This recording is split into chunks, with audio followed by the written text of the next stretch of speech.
The lesson objective for this video: students use ratios to find perimeters and areas of similar polygons. So we've learned previously that if we have similar polygons, all their sides are proportional. So the ratio of our sides for these figures given here would be A to B. And the perimeters, I'm just adding up all the sides, it still ends up being A to B. When you add them all up, you end up with a fraction that reduces to the same thing. So the ratio of the sides is equal to the ratio of the perimeters. But let's see what happens when we're talking about area. So I'm going to draw a couple of squares here. All squares are similar. Let's see, this side, this square has sides of 2, and this square has sides equal to 5. So if I want to know the ratio of the sides for those two squares, it's just going to be 2 to 5. Now I can figure out the area of those squares. The area of the smaller square is 2 times 2, or 4. The area of my larger square is 5 times 5, or 25.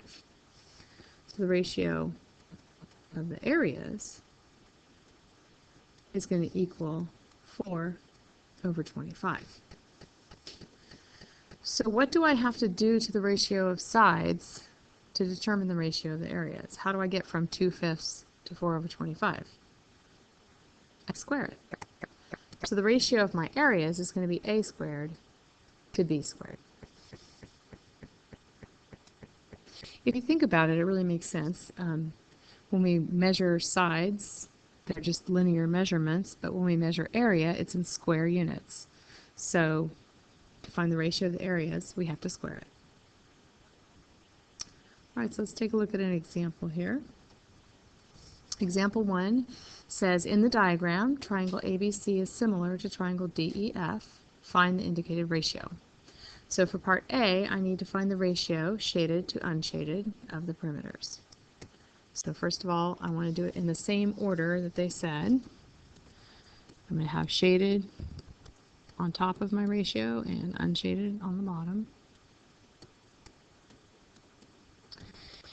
And the ratio of the perimeter is the same as the ratio of the sides. So even though I don't have enough information to determine the actual perimeters, I have enough to get the ratio. Because the shaded one has a side of 9, and its corresponding side on ABC is 6. So 9 to 6 is the ratio of the sides and the perimeters. And then I can reduce that to 3 over 2. So the ratio of my perimeters for those two would be 3 to 2. Then to determine the ratio of the areas, I just take that ratio, 3 over 2, and square it.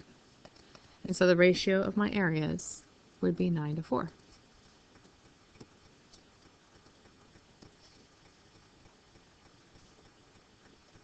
So here's one for you to try on your own.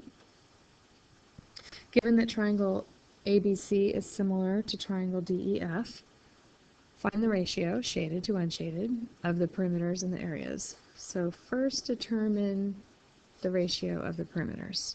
Pause the video now.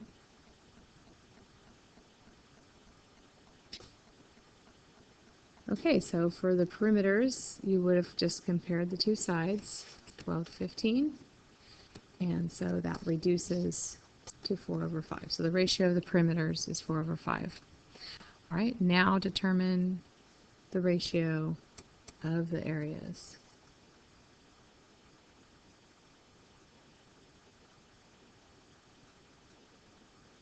All right, so for the areas, you would just take your 4 over 5 and square it. And so the ratio of the areas would be 16 to 25.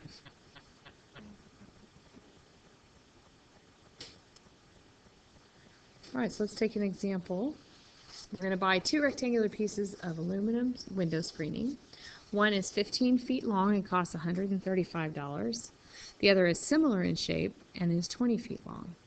The screen is sold by the square foot. What is the cost of the longer roll? So the first thing I'm going to do is draw myself a picture, because it's easier to visualize if you have a picture. So I've got a smaller and a larger roll. The smaller one is 15 feet long. The longer one is 20 feet long. And they told me the cost of the smaller one was $135. And I want to know the cost of the other one. We'll just call it X dollars for now. So what you have to notice is that the price is based on the square footage or the area. So I need to determine the ratio of the areas before I can figure out the cost of the longer roll. So to find the ratio of the areas, I'm going to start with the ratio of the sides.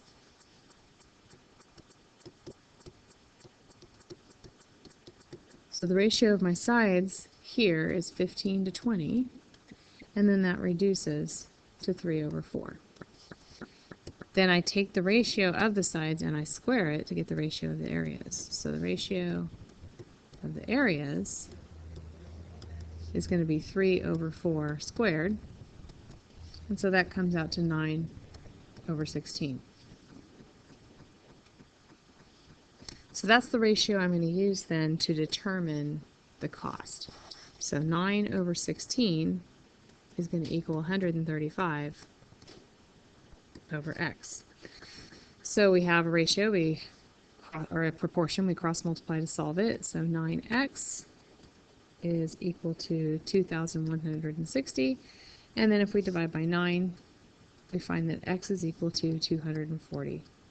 So the cost of the longer roll was $240. All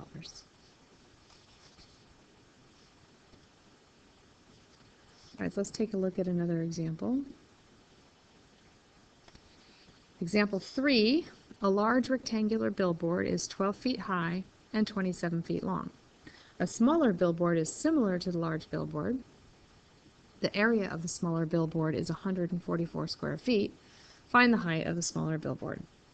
So again, I'm going to draw myself a picture to go with it. So my larger one is 12 feet high and 27 feet long. And my smaller one, all they told me was the area was 144 square feet. So what we're trying to find on this one is the height of the smaller billboard. So I'll put a little h here for my height. And I don't have enough information to figure out the ratio of the sides because they haven't given me any of the sides on the smaller rectangle. But they have given me the area, and I have enough information to figure out the area of the larger one. I just do 12 times 27, and I figure out that the area of the larger billboard is 324 square feet. So I can determine the ratio of the areas based on this information.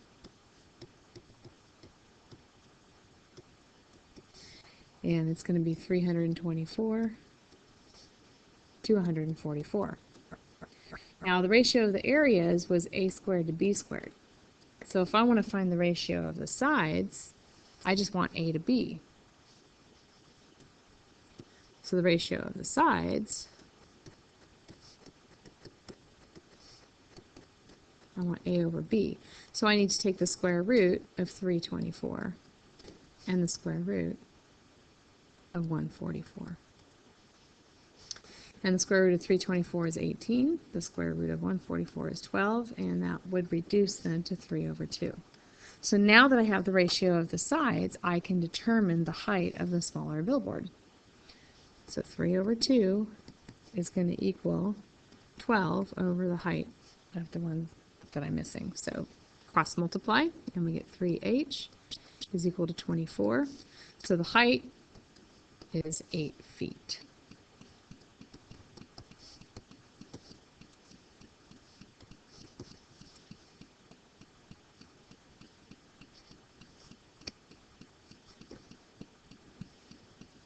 Alright, so here's one for you to try on your own. Rectangles 1 and 2 are similar. The perimeter of rectangle 1 is 48 inches. Rectangle 2 is 30 inches by 18 inches, and we're going to find the area of rectangle 1. So first, draw yourself a picture for this. Go ahead and pause the video now.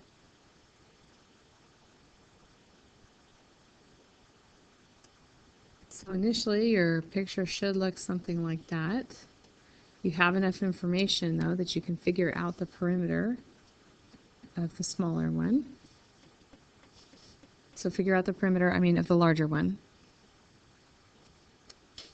So hopefully you got that the perimeter for the larger one was 96.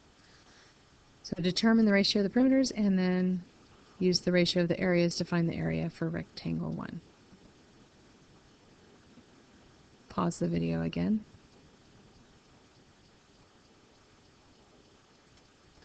Okay, so the ratio of the perimeters, you should have gotten 1/2.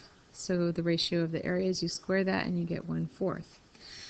Because I gave the dimensions on the larger one, you could figure out that the area of the larger rectangle was 540 square inches. So now I can use that 1/4 to determine the area of my smaller one. So 1/4 is going to equal x over 540. Cross multiply, I get 4x is equal to 540. So when we divide by 4, I find that the area for rectangle 1 is 135 square inches.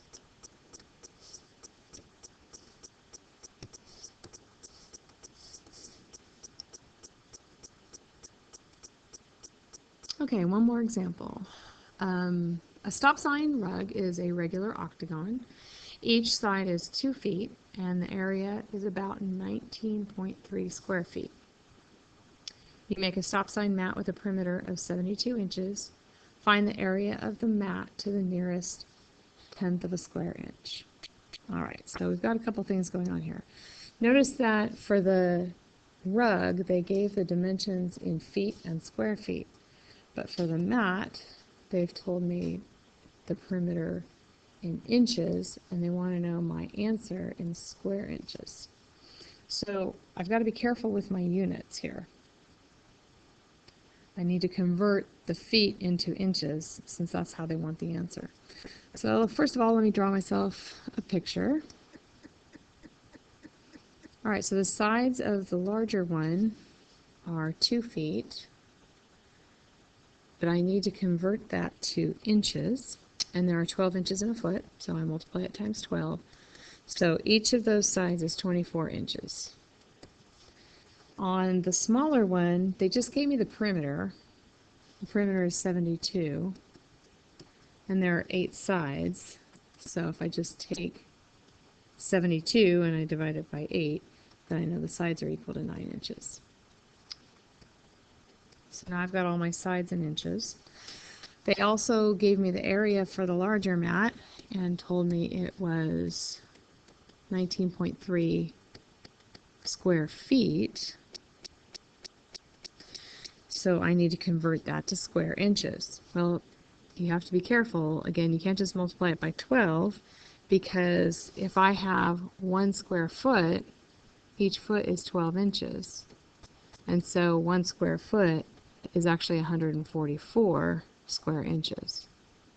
So I need to multiply that 19.3 times 144. And so I end up getting that the area is 2,779.2 inches squared. And I don't know the area of the other one. That's what I'm trying to find. So I can't figure out the ratio of the areas yet, but I can figure out the ratio of the sides, because now I've got everything in inches. So the ratio of the sides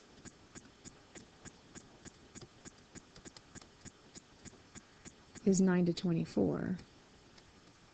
And then I can reduce that by dividing by 3 to 3 over 8. Then I can take the ratio of the sides and square it to determine the ratio of my areas. So the ratio of the areas is going to be 3 squared over 8 squared. And that is 9 over 64. So 9 over 64 is going to equal the area of my smaller mat over the area of the rug, 2,779.2. So if I cross multiply, I get that 64A is equal to 25,012.8. And then if we divide both sides by 64,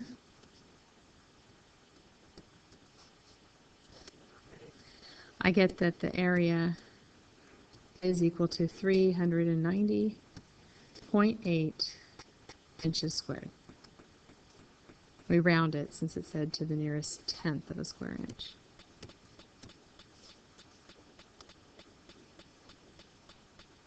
And that concludes this video. Thank you.